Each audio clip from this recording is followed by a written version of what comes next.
சண்முகபரணி சீரியலில் நாளைக்கு என்ன நடக்குதுன்னு பார்க்கலாம் வாங்க. உடம்பு முடியல, ரொம்ப கஷ்டமாக தான் வீடியோ வந்து மேக் பண்ணி போட்டுட்ருக்கேன். பார்க்குற எல்லோரும் லைக் பண்ணிட்டு நம்ம சேனலுக்கு கண்டினியூவாக வந்து சப்போர்ட் பண்ணுங்கள். நம்ம சண்முகலேருந்து எல்லாரும் பார்த்துக்கிட்டே இருக்காங்க. இருப்பினும் வந்து மாப்பிள்ளையோட தாய்மாமா வந்து பிரச்சனை வந்து பண்ணிக்கிட்டே இருக்காங்க. இது சரியில்லை அது சரியில்லைங்கிறாங்க. கடைசியில் வந்து சுடாமணி வந்தால் மட்டும்தான் இந்த நிச்சயதார்த்தம் நடக்குங்கிற மாதிரி சொன்னோன்னே கடுப்பாயிட்டாங்க அந்த இடத்துல நம்ம முத்துப்பாண்டி. என்னடா கேட்குறதுக்கு ஆள் இல்லைன்னு நினச்சியா? ஃபஸ்ட்டு உனக்கேற்ற மாதிரி தாய்மாமா இல்லாத தாய்மாமனை கொண்டு வந்து உட்காரணும்னு சொன்னேன். சரின்னு சொல்லிட்டு நானும் வந்து நின்னேன். அடுத்து என்ன பண்ணிக்கிட்டு இருக்கேன்? சூடாமணி வரணும்னு சொல்லுவேன். சரி, சூடாமணியாக இங்கே கூட்டிகிட்டு வந்து நிப்பாட்டிட்டோன்னு வச்சுக்க. அடுத்து என்னடா பண்ணுவேன் சொல்கிறா? என்னடா பண்ணணும்னு நினைக்கிற? மொத்தமாக உன்னோட டிமாண்ட் எல்லாம் சொல்லி முடிச்சிரு. அடுத்தடுத்து இன்னும் பிரச்சனை பண்ணுவேனே, நாங்கள் எல்லாத்தையும் தீர்த்து வச்சிடுறோம். நான் சொன்னது பிரச்சனையே இல்லை ஒன்றை மரியாதையாக இங்கே பரிசம் போடுறப்ப இனிமேல் நீ வாயை திறக்கக்கூடாது. திறந்தனா இந்தாங்க இதை வாங்கிக்கங்க அப்படின்னு தாம்பளத்தட்டை கொடுக்கும்போது மட்டும்தான் நீ பேசணும். அதை தவிர உன்கிட்ட இந்த வார்த்தை எதுவும் வந்துச்சுன்னு வச்சுக்கேன், நான் எங்கே வேலை பார்க்குறேன்னு உனக்கு தெரியும்ல? தெரியுங்க, பார்த்து நடந்துக்க, அவ்வளோதான் சொல்லுவேன். கேட்குறதுக்கு ஆள் இல்லைன்னு நினச்சியா? இன்னொரு வாட்டி உன்னால் சின்னதாக ஒரு பிரச்சனை வந்தால் கூட நான் உன்னை அடிக்க தயங்க மாட்டேன், அவ்வளோதான் சொல்லுவேங்கிற மாதிரி உச்சக்கட்ட கோலத்தில் வந்து பேசும்போது, ஏய் அவள் கரெக்டாக தானே கேட்குறாங்க. இந்த நிச்சயதார்த்தம் நடக்கணும்னா சூடாமணி எங்கே இருக்காங்கண்ணே? இவ்வளோக்கு நேரம் கொஞ்சம் நேரத்துக்கு முன்னாடி அசிங்கப்பட்டது பத்தாதா? திருப்பியும் முதலேருந்து அசிங்கம் பண்ணுமா அப்படின்னு சொன்னதுனால அமைதியாயிட்டாங்க. அப்படியே தாம்பலம் தட்டுலேருந்து எல்லாம் வந்து வாங்குற மாதிரியே செயல்பட்டுறாங்க அந்த இடத்துல. ஏன்னா அந்த தாய்மாமனும் இந்த பக்கம் முத்துப்பாண்டி மாதம் வந்து எதிர வந்து உட்காந்துட்டு இருக்காங்க. 2 பேரும் வந்து சீரை வந்து மாற்றிக்கங்கன்னு சொன்னோன்னே முத்துப்பாண்டிக்கு இவங்க கொடுக்குறாங்க, முத்துப்பாண்டி வந்து அவங்களுக்கு கொடுக்குறாங்க. வேறு லெவல் இருந்துச்சுன்னே சொல்லலாம். இதெல்லாம் பார்த்தா கூஸ்பம் மூமெண்ட்டாக இருந்துச்சு. நம்ம பரணியிலேருந்து எல்லாரும் ரொம்ப சந்தோஷப்படுறாங்க. வெங்கடேஷ் ரொம்ப ஹாப்பியாக இருக்காங்க.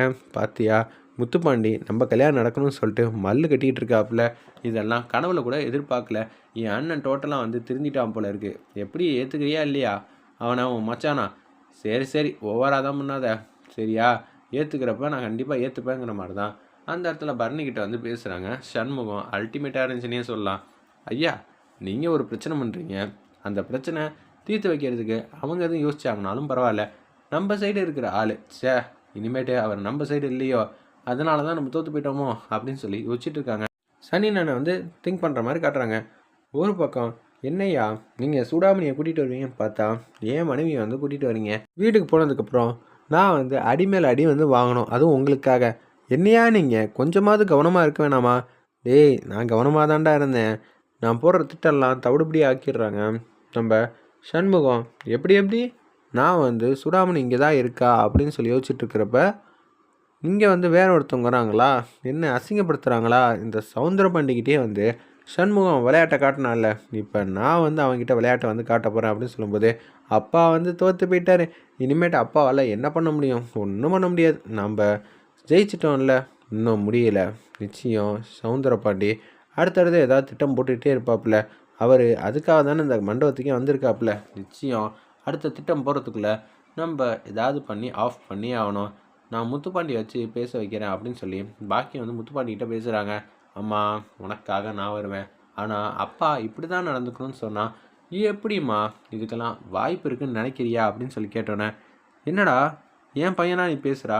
உன் பையனாக தான் பேசுகிறேன். நான் வந்து என்ன வேணாலும் செய்யலாம், ஆனால் அதுக்குன்னு நீ அப்பா கிட்டலாம் என்னெல்லாம் பேசலாம் சொல்லாத. ஏன்னா ஏஞ்சி வரதே வந்து அவர் பேச்சை மீறி நான் ஏஞ்சி வந்திருக்கனால என் பேச்சை கேட்பாரா? அதுவும் ரைட்டு தான், விடு பார்த்துக்கலாங்கிற மாதிரி தான் அதடி மாதம் வந்து யோசிக்கிறாங்க. வேறு லெவல் இருந்துச்சுன்னே சொல்லலாம் அது சீன்லாம். இன்னும் அவங்க அப்பா என்ன திட்டம்லாம் போட காத்துக்கிட்டு இருக்கானோ. சரி, நான் போய் நக்கல் அடிச்சுட்டு வந்துடுறேன். என்ன மாமனார் எப்படி மாறிச்சுன்னு தானே யோசிக்கிறீங்க?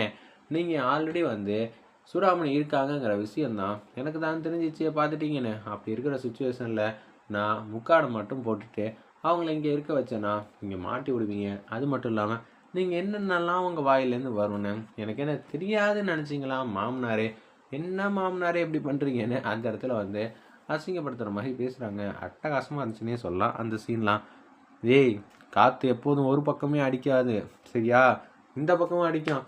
அதுக்கு நீ தாக்கு பிடிக்கணும்ல அப்படின்னு சொல்லி நக்கல் அடித்து பேசினோன்னே, சரிடா இந்த வாட்டி நீ தாக்கு பிடிக்கிறியா இல்லை நான் தாக்கு பிடிக்கிறேன் நான் பொறுத்திருந்து பார்ப்போங்கிற மாதிரி அந்த இடத்துல வந்து சண்முகமும் நம்ம சவுந்தரபாண்டி நேருக்கு நேராக நின்று மாஸ் பண்ணுறாங்க. எக்ஸ்ட்ரா நிறையா இருந்துச்சுன்னே சொல்லலாம். அடுத்தது பொண்ணு மாப்பிள்ளையும் வந்து உட்காந்து மோதிரத்தை வந்து மாற்றிக்க வேண்டியதானே அப்படின்னு சொன்னோன்னா, அந்த இடத்துல வந்து மோதிரத்தை வந்து 2 பேரும் மாற்றி விட்டுட்டு இருக்காங்க. இது எல்லாத்தையும் வந்து நம்ம சூடாமணி வந்து பார்த்துட்டு இருக்காங்க. அப்பன்னு பார்த்து வைகுண்டத்துக்கிட்ட வந்து பேசுகிறாங்க.